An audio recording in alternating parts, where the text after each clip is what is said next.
gets thin. You guys have this. This is Snagit. Does anybody use it?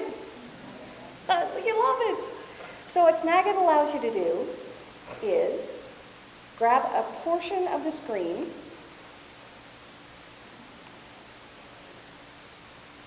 and then you come over here to Snagit. With one click, you can draw an arrow. You can write the word typo. Oh, you could have done it in there, see? The typo was actually off the page. Y'all didn't see that. But with one click, you can go to screencast.com, which is also in your system, and it uploads it automatically. You will get a notice that you have a link all ready to be pasted. It's going to happen any second now. There it is. And then immediately you can just send that link and put the typo, which is going the wrong direction, in somebody else's hands. Right? Seconds. But it gets better, doesn't it? Those of you who have used it a lot. It gets better. So, you have a person who comes and helps you. Or, how about this? You have a project to do once a year. Once a year on the computer. You have 17 steps to that project. And every year when you know you have to do this, you start about 3 weeks before that's due, getting anxious because you've forgotten 14 out of the 17 steps to get that done. Is this happening to you? Right? And so the first, like for 3 weeks, you're trying to figure out exactly how to do it. This is only a 10-minute project. But it's 10 days of prep because you have to figure out how to do it again, correct? Here's what you do. You come back over to here. I'll go to, or how about this one? And I'm not picking on IT people, but sometimes we have things happening with our computers. If you call them up and you say, Ben, this is happening with my computer. And Ben says, oh wait, I'm in the wrong day. Ben, this is happening with my computer. And Ben says, I'm sorry, that's not possible. Your computer can't possibly be doing it. And you're like, this is happening. And Ben says, I don't think so. Thank you for explaining. Here's what you do to Ben. Ben, this is for you. So you go over here to your Snagit, and you click on a movie. Then I'm just going to click and drag that. I'll click that big window. I'll do the record.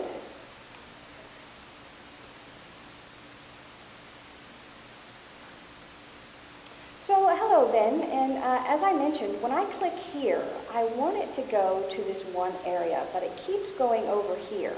What I would like for it to do is over here, go to this area, but it's not going there. And when I click over to there, what should happen, it goes to there, and it doesn't, it goes to my big head. Could you please help me with any of these problems? Thank you.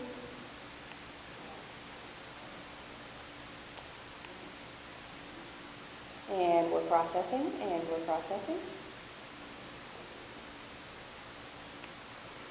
So, hello Ben, and as I mentioned, when I click here, I want it to go to this one area, but it keeps going over here. What I would like for it to do is over here, go to this area, but it's not going there. And when I click over to there, what should happen, it goes to there, and it doesn't, it goes to my big head. Could you please help me with any of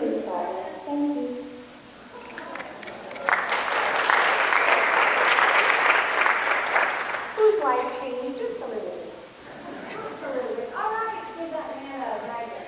You get a magnet. We got a magnet out there. It says, round your nerves and keep you the nerve. So, what this does is change the way you communicate with people. Instead of trying to type all that out or play it over the phone or anything like that, you can make a little video of what's going on. Instead of trying to teach people over and over again the exact same steps, you just make a little video. With Snagit, you guys have this. It's a part of your world. It's just there. And I read that Camtasia is also available. And Camtasia lets you put your own little head as a speaking piece on there. This is scary for me because I don't really dress much when I'm at home, so I prefer to be not on there. But I make these instructional videos all the time when I talk about textuals and I have things up there. Here's a little tip outside of there. If you use an app called Reflector, it's a Reflector. It'll let you take your device and connect it to your computer so that your device is on the screen, so you can use Snagit or Camtasia or any of those to record what actually you're doing on an iPad or all kinds of stuff. It's crazy awesome. Because unfortunately, a video component is not available yet for a device unless they invented it like yesterday. Did anybody invent it yesterday? Okay. It's not available to do a step-by-step like you can on the computer with your device yet, but you can project it to you there and do it that way. Way cool. Sketch is available for devices to do the drawing on and things like that. But you guys have Snagit and Camtasia at your disposal. Those are hundreds of dollars worth of software for those of us who are in business for ourselves, and I'm very jealous. All right, let's go here.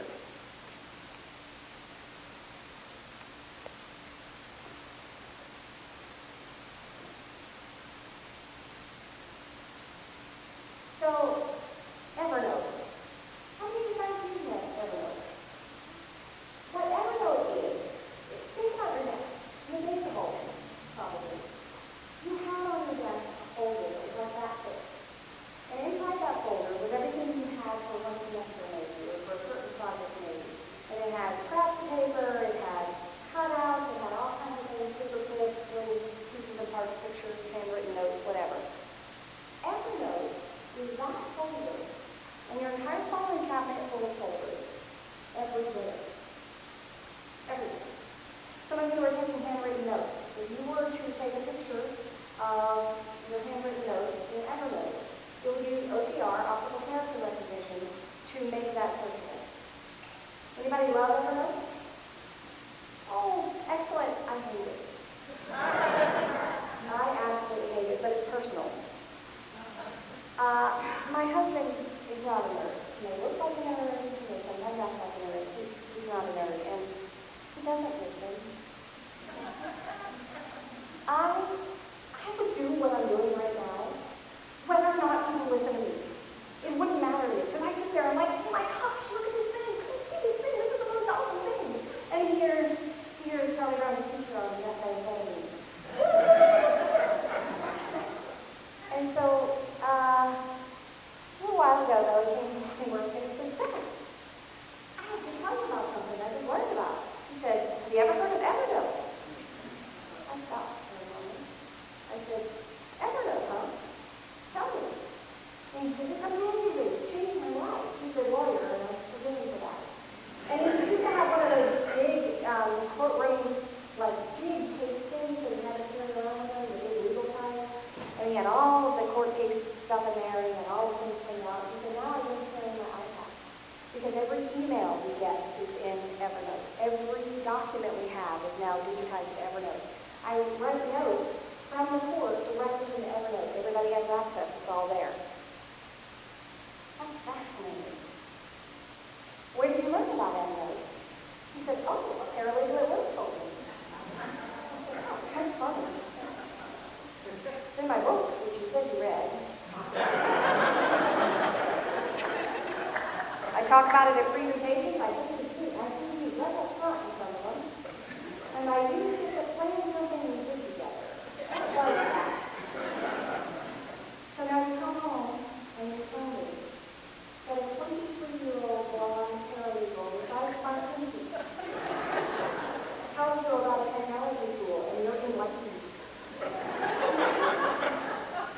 I looked at the man I love and I said, well, now you get your tools at home. No extracurricular tool finding for you.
on my iPad while watching Law & Order and send it in. So if you see any typos, if you happen to get the book, don't tell me if you happen to win it.